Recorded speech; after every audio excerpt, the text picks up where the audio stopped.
What's going on, everyone? So last time we talked about set 4 leaders, it was pretty early on into set 4, and we hadn't even had all of the cards revealed. So we're back again, and I want to talk about the leaders that are on my radar that actually have a chance in the meta. Last time I made a tier list, it was just of set 4 leaders in themselves, comparing up against other set 4 leaders, but not actually in the grand scheme of things. Which leaders actually have a chance to put in some good work and get a deck towards maybe not the top of the meta, but at least somewhat up there, maybe in the A tier or so. Those are the ones we're going to be talking about. And I want to be honest, I don't have a whole lot of hope for a ton of these leaders in the grand scheme of the meta. With that said, I want to say a big thank you to my patrons, and I have a TCG player link in the description down below for any set 4 card you want to pick up. Let's talk about our first leader on the list. Starting this off, probably the one that's most consistently high rated on many people's lists. Now, when I first rated Kazuda, I definitely snubbed him on my list, and that was mainly because in terms of the meta that I was playing in my initial testing, again, very, very early on, we were going up against a lot of decks, specifically with set 4 cards, and honestly, there was a lot of things that Kazuda struggled against. But in a more standardized meta, in a more typical meta, Kazuda really does shine. There's a bunch of things that really benefit Kazuda, and this is one of the few leaders that I actually do think has a shot at bringing in an A-tier deck, or maybe even higher, to the meta pool. Both Double Yellow Kazuda and Kazuda Red are options for you, but mainly because Kazuda as a core just has so many cards that work spectacularly with him. First off, Fireball. A 3/3 ambusher in space is disgusting. That card just sometimes completely dominates the early game for you. In of itself, no Tarkin Town needed, but if you do happen to have Tarkin Town, even better. And if your opponent doesn't have Tarkin Town, you can pull off things like kill your turn 1 play, keep around like a 3/2 or 3/1 in space, and suddenly you're looking really, really good for the rest of the match. But you also have things like Contracted Hunter, 3-cost 4/4 ambush, which is insane, Millennium Falcon, which we're used to, but now it doesn't have any downside, even Stolen AT Hauler, which I've been pretty impressed with as well, 4/5 space unit for 3. All of these core components really you can play in any Kazuda deck, which makes both Kazuda Red and Kazuda Double Yellow really strong. Now, Double Yellow Kazuda, I've actually found to have a little bit higher success rate in my matches, but that's mainly because of cards like Cunning and just the disruptive element. Kazuda Red, on the other hand, has a little bit of a combo element. I don't want to say combo as in like, okay, these two cards are really what makes it strong, but playing with cards like They Hate That Ship and a big space array can really do some work. Something like Home 1 plus They Hate That Ship can be absolutely devastating for your opponent and make it really difficult for your opponent to interact. Not to mention, you don't actually have to go all in on space. Oftentimes, I've found myself deploying Kazuda as a 2/5 just to make sure you're getting in damage every single turn, and, well, your opponent now has to deal with the ground and the space. Of course, you can absolutely put him on a space unit for +3/+3, but especially with kind of a bunch of pilots and upgrades running around, that could be a little bit risky. But overall, the aggressive nature, the 4 to deploy, the ability to leverage things like Millennium Falcon, Fireball, Contracted Hunter, etc., without the downsides that, well, a lot of cunning cards come with, is exceptional. One of the biggest things about Millennium Falcon is it is one of the best space units, but oftentimes people aren't playing it on turn 2. Because if you're playing it on turn 2, yeah, you get an immediate damage, but suddenly you're down a resource for the rest of the game, or you just bounce back to your hand, so you paid 3 resources for 3 damage, which isn't actually that great. In Kazuda, you get 3 immediate damage, and you still get to keep it around. So now you get the extra hit, and you're setting yourself for a really aggressive start, especially with a 4 to deploy leader. If Sabine had something like that in her toolbox for Sabine Yellow, I could see Sabine Yellow being one of the best decks in the format. It's already pretty good, and that's just something that Kazuda really advantages himself by being able to leverage all of these really amazing cards. And that's the core of it. Obviously, in Kazuda Red, you're still picking up A-Wings and, K2SOs and cards like that can be really, really strong in the deck. And Double Yellow Kazuda is leveraging Cunning, as I mentioned earlier, but doesn't matter really what you're pairing with him, even Kazuda Blue and Kazuda Green I've seen, because the core of those cards is so ridiculously strong. The next one that I actually think has a chance in the meta is Piett. Now, Piett has really been a fun experience. I've played multiple Piett decks for videos for you all. We've tried Piett Yellow, we've tried Piett Blue, Piett Red, and Double Green Piett. I do think there are two that stand a little bit taller than the others, and that's Piett Blue and Piett Red. Now, Piett Red specifically is quite strong. You get access to the new Devastator, you get access to things like Ruthless Raider, and of course you get access to a bunch of removal, which is all pretty good stuff. But the deck, even though you do get access to those, doesn't actually go ahead and synergize necessarily with what Piett is trying to do, which is getting into the late game. You obviously have good payoffs, and some of the removal can be decent in red, but really I found the strongest variant of Piett has been Piett Blue. And I haven't really decided on my verdict whether or not something like Colossus is better than a standard 30 HP base, because you can run through cards very quickly with Piett. But the strength of this is you get to go ahead and play your control game. And then really early on in the game, you flip the switch into absolutely dominating your opponent. You're not really playing this super hard control deck. You're playing sort of a soft control list, just stalling long enough to where you get past this awkward early game. Either you're ramping, or if you don't have ramp, you're able to control your opponent just a little bit to where you can get to that 5 resource turn, start dumping things like Resupply Carrier, things like, well, Gladiator, Destroyer, getting into even further on, or Quinton's Assault Cruiser, Devastator, original version, and things like that to kind of carry you throughout the game. And of course, you do get to leverage things like Turbo Laser Salvo, which has been really awesome in Piett specifically. But the nice thing about this is, unlike, for example, something like a Bosk, or even like a Kira Green or a Krennic Green, a lot of these have somewhat similar strategies in that you get these really valuable units later on, and you're just trying to get to that point. Piett, Kira Green, Krennic Green, all these things are trying to ramp a bit, and you get to Darth Vaders, Mauls, Reinforcement Walkers. But honestly, capital ships in general just have more devastating effects. Things like playing a 10-10 Overwhelm, kill your best unit on, well, a relatively quick scheme is pretty insane. And also having big Sentinels, things that ramp you even further, and just in general being able to play things like that. And with Blue, you get things like Avenger, which can help you close the game and clear the board. You just have so many tools in your arsenal to really dominate your opponent earlier than things like Kira Green or Krennic Green would have been able to.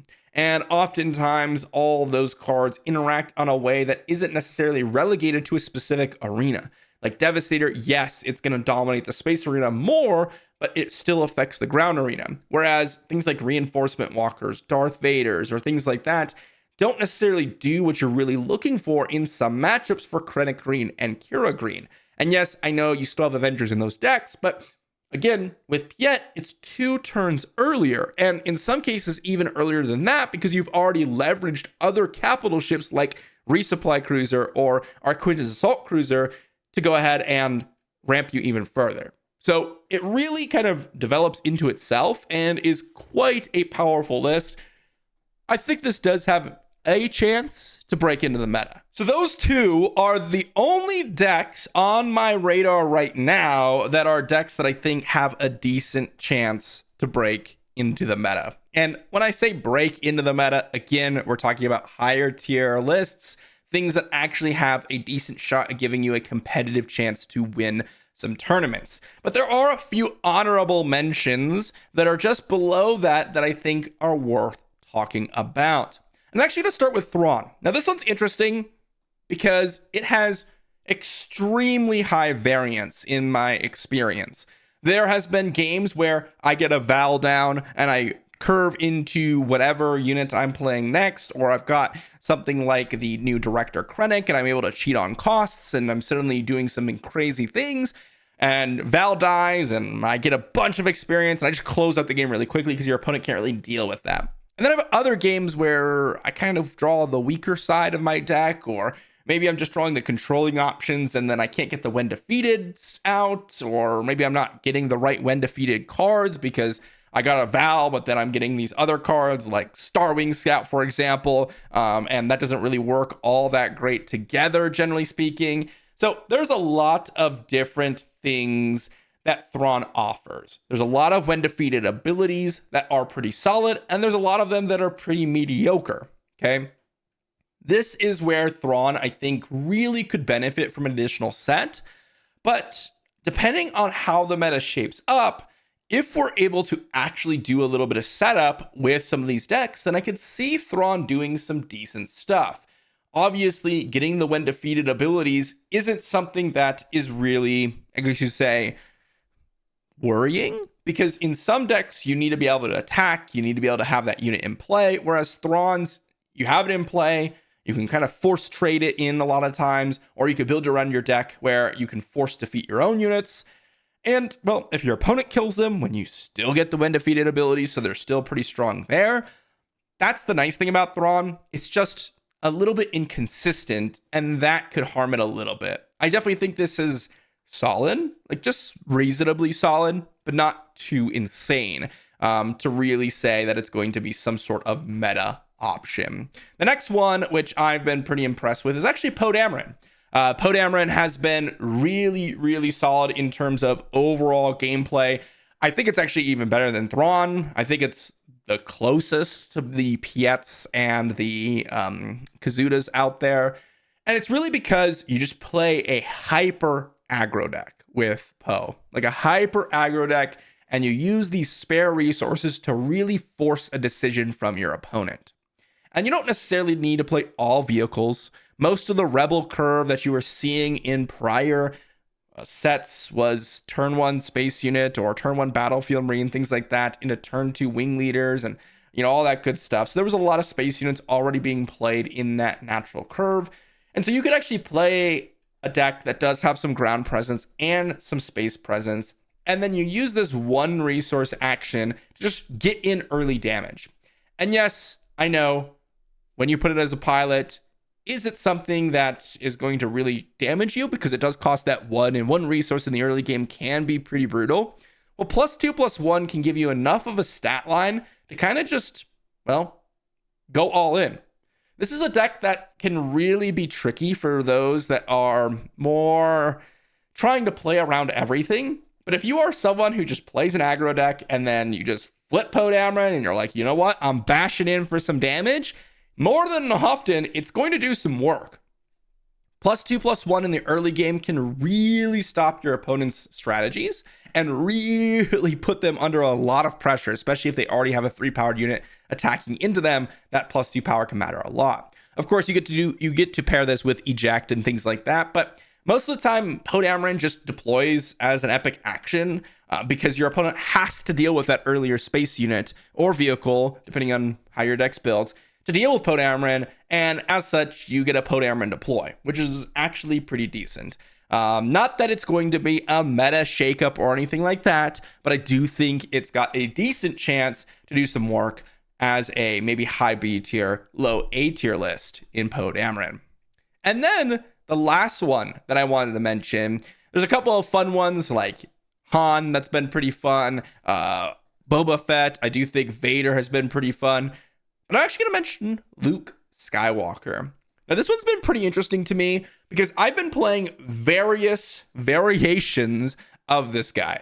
I've been playing double red Luke with aggression and being this like semi like mid-range, not like controlling, but more of a mid-range deck to where you do get to Luke and you just leverage the fact that you can put him on a unit and it's really tough to deal with that unit that Luke has. And then you have, again, aggressions, open fires, and a bunch of other removal to go ahead and just kind of get you there. Of course, you're also playing fighters that can help you deal a couple damage here and there. I've played the Luke Greens, where you have the ambushers. You got a little bit of a better curve. I played the Luke Blues as well, playing much more of a controlling, soft control mid-range style, again, leveraging to Luke. And I initially started with the more aggressive versions, but I'm actually leaning more and more and more towards I need to get to Luke. And I want to leverage Luke's flip over potentially multiple turns.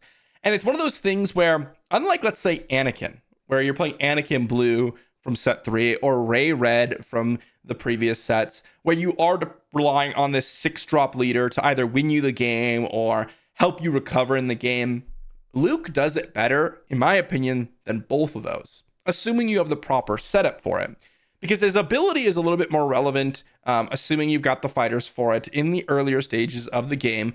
Of course, depending on the situation, right? Because Ray's ability can be pretty universal. But then when you get Luke down, you've got this massive unit that your opponent has to deal with.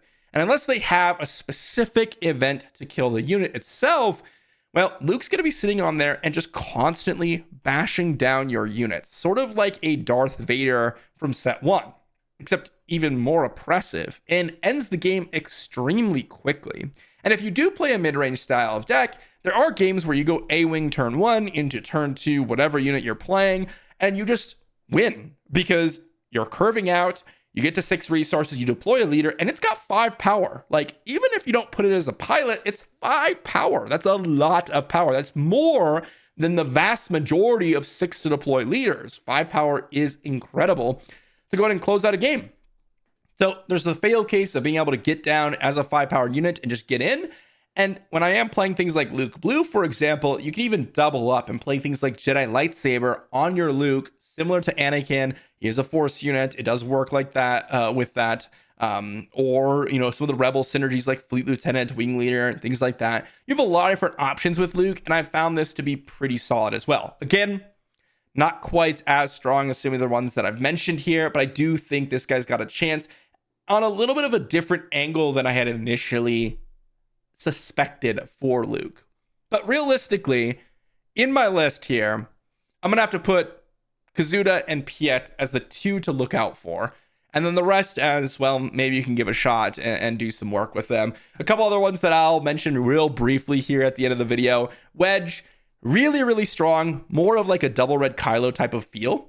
And that's what I mentioned when I've been playing Wedge is it's really, really fun and can be absolutely explosive and to the point where your opponent just gets dominated like they've never been before. Similar to Kylo Red, but it also falls apart reasonably quickly depending on your opponent's interaction.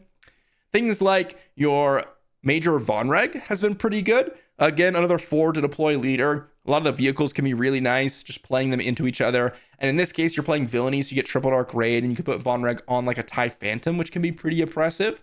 And then also, another one that I've been pretty impressed with has been Boba Fett. Lots of indirect damage. This one's a little bit interesting because depending on the matchup, this can get a lot worse, and that's why I haven't put it in the honorable mentions, but something that you might want to try, just running in with this guy, especially with the new Fett's Fire Spray, 4-drop 4/4 that does the 2, and in this case 3 indirect damage with Boba Fett, can just put on so much damage. It can put on so much damage that your opponent really can't recover. I think the biggest problem with Boba Fett is that its early plays are pretty weak. Like its 2 drops and a lot of its 3 drops are like kind of like, okay, I guess it's fine. But indirect damage doesn't quite have that support in the early game to really leverage itself into the late game, which it does usually have some pretty good plays later. So those are some other ones that you might want to look out for. But those are some of the top leaders that I would be on the lookout for in set 4. And maybe just give a try, right? These are definitely ones that you might want to start with if you're looking for a little bit of a better strategy, or you could just roll up with your Orlando and play a 7-drop 5/7 Sentinel, like if you really want to. I'm not going to stop you, I'm just going to laugh at you.